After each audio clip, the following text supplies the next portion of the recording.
Bem, bom dia a todos. Sou o capitão Isaac Matias.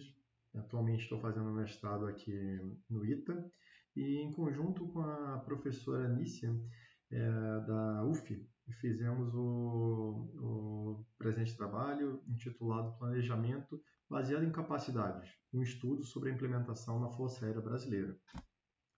Nosso intuito é passar por esse roteiro de apresentação do trabalho, inicialmente tratando da contextualização, falando em pontos como que surgiu o PVC, características básicas dele, e aí já passando para a explicação desse método, né, de planejamento estratégico.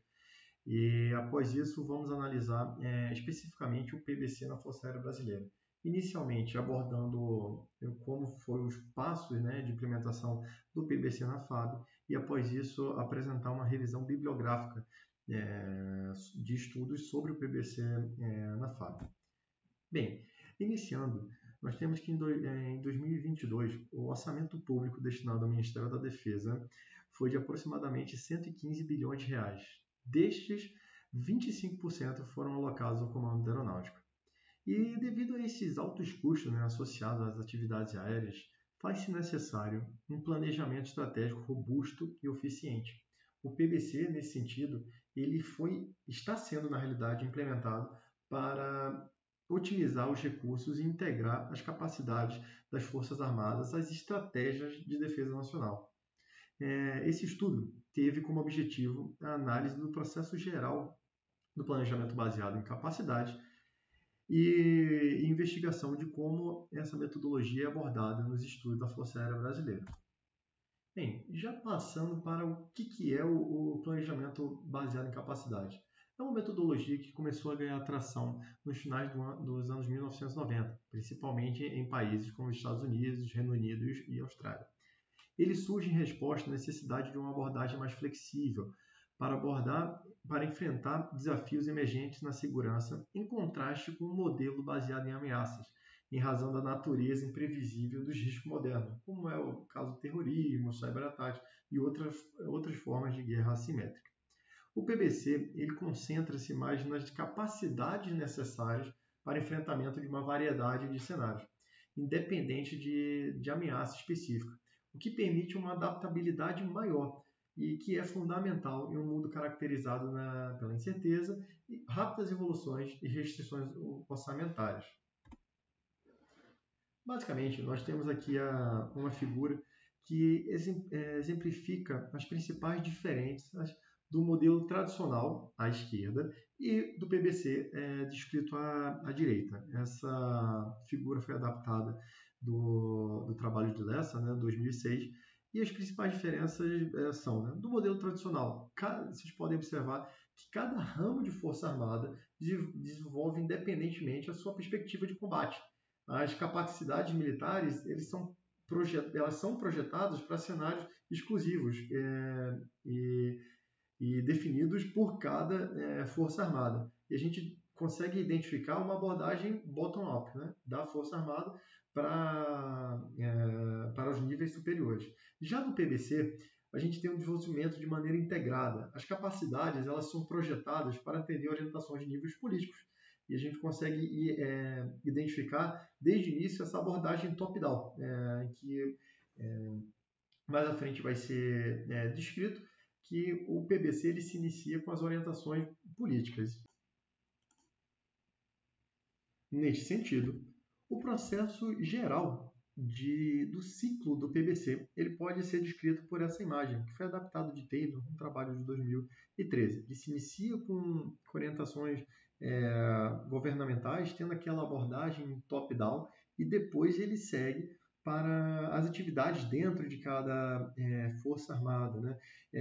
Dessas orientações governamentais são criadas as prioridades de defesa, que em conjunto com uma ideia de segurança futura são criados cenários, desses cenários decorrem objetivos de capacidade que podem ser particionados ou não em um processo paralelo para melhor entendimento de cada capacidade. E esses objetivos de capacidade, eles acabam resultando num processo de avaliação da capacidade, onde são somados os conceitos operacionais para avaliar a capacidade atual e a capacidade almejada. Seguindo o processo, são identificados os desajustes, né, nas capacidades, desenvolve-se um plano, né, opções de desenvolvimento de força para que resulte no balanço de investimento. Esse balanço de investimento vai precisar de duas informações importantes, que são as restrições de recursos e as prioridades de defesa. Somando esses três fatores, o ciclo ele se encerra com a criação de um plano de desenvolvimento de capacidade execuível. E agora, já entrando no caminho de implementação do PBC na Força Aérea Brasileira, tem-se que, em 2005, foi o surgimento, né, do termo capacidade em um documento do Ministério da Defesa, o MD51 e M01. Em 2006 foi definido, né, por meio do MD51 e M03, que o planejamento seria baseado em capacidades e não nas ameaças, em ameaças concretas. 2008, a Estratégia Nacional de Defesa já traz essa abordagem, né, de planejamento baseado em capacidades específicas. 2016, o Ministério da Defesa ele cria a assessoria do PBC com o intuito de implementar, né, o PBC nas três Forças Armadas. Em 2017, por meio da terceira subchefia, o EMAE inicia uma fase intensiva de estudos sobre o PBC em decorrência da aquisição das aeronaves KC-390 e F-39 Gripen. Em 2018, foi feita uma atualização do MD51 e M01, que incluiu o PBC no planejamento estratégico do Ministério da Defesa. Já em 2019, o PBC fica estabelecido como critério principal para análise de aquisições e formulação de doutrinas dentro da Força Aérea Brasileira. 2020, as atividades de gerenciamento do PBC foram transferidas para a sexta subchefia do EMAE, de modo a consolidar o processo de implementação.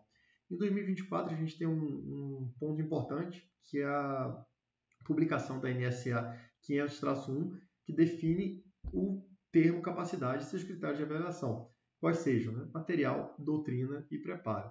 E atualmente a gente tem diversas iniciativas dentro da FAB, que inclui seminários, cursos para informar as mudanças decorrentes do PBC, rodadas de implementação do PBC. Né?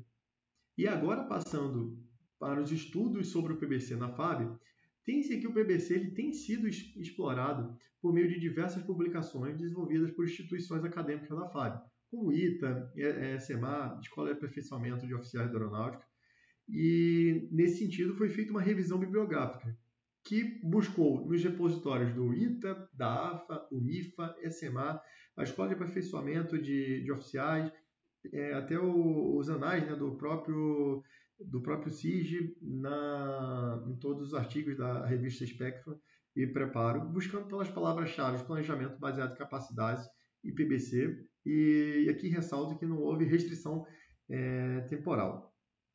Nesta revisão, os trabalhos foram divididos em 4 níveis em função da relação que estes apresentavam com o processo de implementação do PBC, sendo forte quando trata efetivamente da implementação e analisa pelo menos uma etapa do processo, média, explica genericamente a aplicação do PBC, fraca, enquadra somente o PBC no contexto, porém não trata especificamente, e nenhuma, quando realmente não tem nenhuma relação com o PBC, mas apareceu na pesquisa com as palavras-chave. A revisão bibliográfica identificou 23 publicações. Somente 5 apresentaram forte relação com o processo de implementação do PBC. E 4 dessas abordavam especificamente etapas dedicadas à avaliação da capacidade. As demais publicações elas mencionam o PBC de maneira superficial e principalmente só inserindo este no contexto para análise de outro tema. Decorrente dessa revisão, foi verificada a existência de uma lacuna significativa na literatura voltada ao tema, em 3 pontos específicos. Primeiro, necessidade de análises que abordem as demais etapas do PBC. Segundo, a concentração de estudos na fase de avaliação, embora seja importante, pode estar limitando uma compreensão mais holística do processo de implementação. E terceiro, existe uma falta de estudos que analisem sua aplicação em cenários específicos. Isso considerando a flexibilidade do PBC em adaptar-se em diferentes conceitos. E concluindo essa análise, né, sobre os resultados da revisão bibliográfica, tem-se que a literatura existente ele oferece uma visão ampla sobre a adoção e os benefícios potenciais do PBC na FAB. Porém, há uma clara necessidade de pesquisas adicionais que preencham as lacunas identificadas anteriormente. Futuros estudos devem abordar a investigação de outros aspectos específicos da implementação do PBC, a fim de garantir uma contribuição para o aprimoramento contínuo do planejamento estratégico na FAB. E pode-se ainda explorar as interações entre o PBC e outras metodologias de planejamento estratégico já adotadas. Desse modo, passamos pelo seguinte roteiro. Iniciamos pela contextualização, já tocando nos conceitos do planejamento baseado em capacidade, visualizamos a linha do tempo de implementação desta metodologia na FAB e concluímos com os resultados de uma revisão bibliográfica feita sobre esse assunto em instituições acadêmicas da FAB. Agradecemos pela atenção e estamos abertos a qualquer dúvida que, porventura, os senhores tiverem. Muito obrigado.